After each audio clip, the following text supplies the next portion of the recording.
الفتره اللي فاتت كمان الايام دي اللي فاتت دي بدأ كلام ان امير توفيق مسافر كوبنهاجن يعني الدنمارك، وان امام عاشور هو اللاعب القادم للنادي الاهلي، وان امام عاشور الاهلي بيفاوضه وهيجي. فهنا كلمه واحده يا جماعه، نادي الزمالك لم يعد مسؤولا عن امام عاشور. خلاص قصه امام عاشور مع نادي الزمالك انتهت خلاص. اللاعب بقى زملكاوي مش زملكاوي، يرجع الاهلي، يروح اوروبا، يفضل في اوروبا، دي قصته ودي قصه النادي اللي بيمتلكه. لكن لعب الصحافه ولعب الاعلام على فكره امام عاشور هي محاوله لان اوصل للناس ان الاهلي مودي امام كوبري، وبعد ما يروح كوبري هيرجع على الاهلي. بعد ما يروح كوبري ايه؟ هيرجع على الاهلي، وكانه انتصار من النادي الاهلي على نادي الزمالك انه جاب امام عاشور كوبري.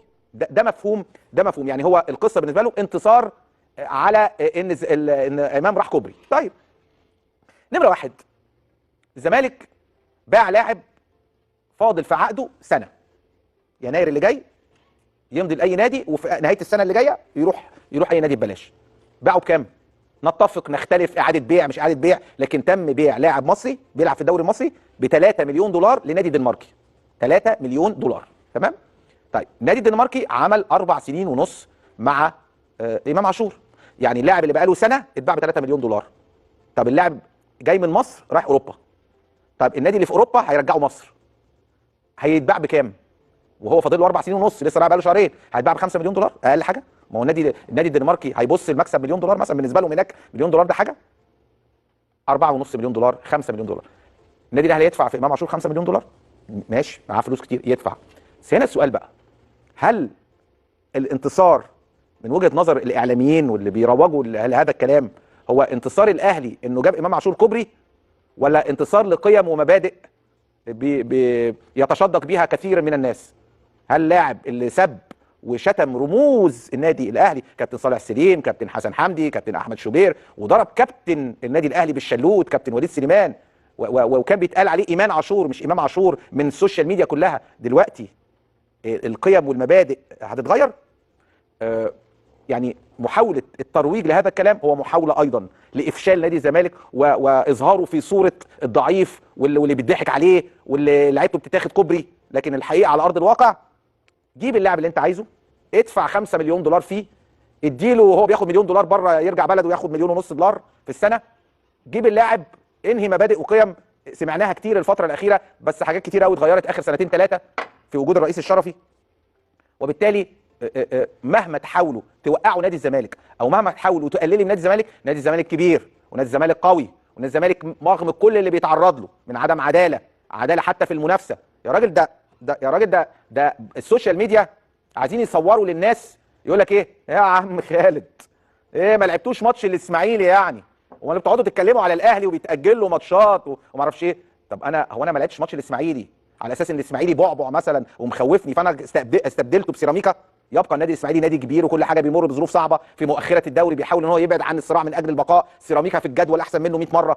لكن حضرتك لما تعرف ان ممكن يكون القرار مثلا مرتبط بتحرير سينا، عيد تحرير سينا، ان انديه القناه في عيد تحرير سينا ممكن يكون تبديل لمباراه، لكن مش الغاء مباراه، مش تاجيل 10 ايام قبل كاس عالم للانديه، مش تاجيل ما بين الماتشات رايح جاي وما نلعبش ولا مباراه. لا، ده انا بلعب ماتش سيراميكا. وبعد كده انا بروح الاسماعيليه. حضرتك بقالك اكتر من 11 سنه ما بتروحش تلعب في الاسماعيليه.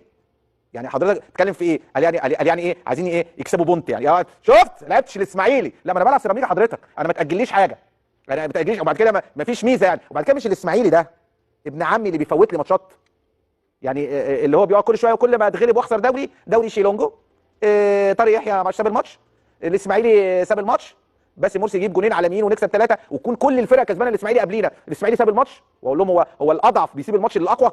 لكن هو ده شغل السوشيال ميديا وشغل ايه؟ اكاذيب بتظهر على السوشيال ميديا لمحاوله. مره برضه سامع يقول لك ايه؟ نادي الزمالك تاني نادي في العالم او ثالث نادي في العالم خد ضربات جزاء. يا جامد يا ولد، ايه يا عم ده؟ يعني معنى كده التصور اللي بعض المواقع بتكتبه، او هو يعني ايه خد ضربات جزاء؟ هو ضربات الجزاء دي مش جزء منها قانون كرة القدم؟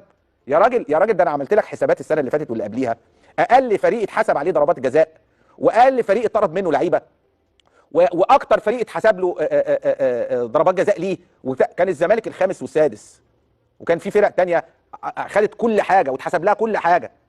يا راجل ده انتوا اول نادي في العالم يقول ان تقنيه الفار بتغلط في التسلل.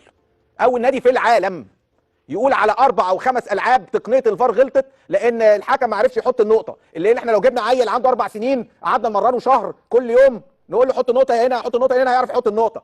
حتى الحكام الدوليين الجامدين نمره 1 في الفار على مستوى افريقيا زي محمود عاشور طلعتوه ما بيفهمش حاجه عشان انت دماغك عايزه تحسب الكره فاركو مش تسلل وجول وبيرسي ده وجول، وغصب عنكم وغصب عن محمود عاشور وغصب عن لجنه الحكام وغصب عن اي حد وغصب عن تقنيه الفار نفسها. ايه ده؟ وايه اللي بيحصل ده؟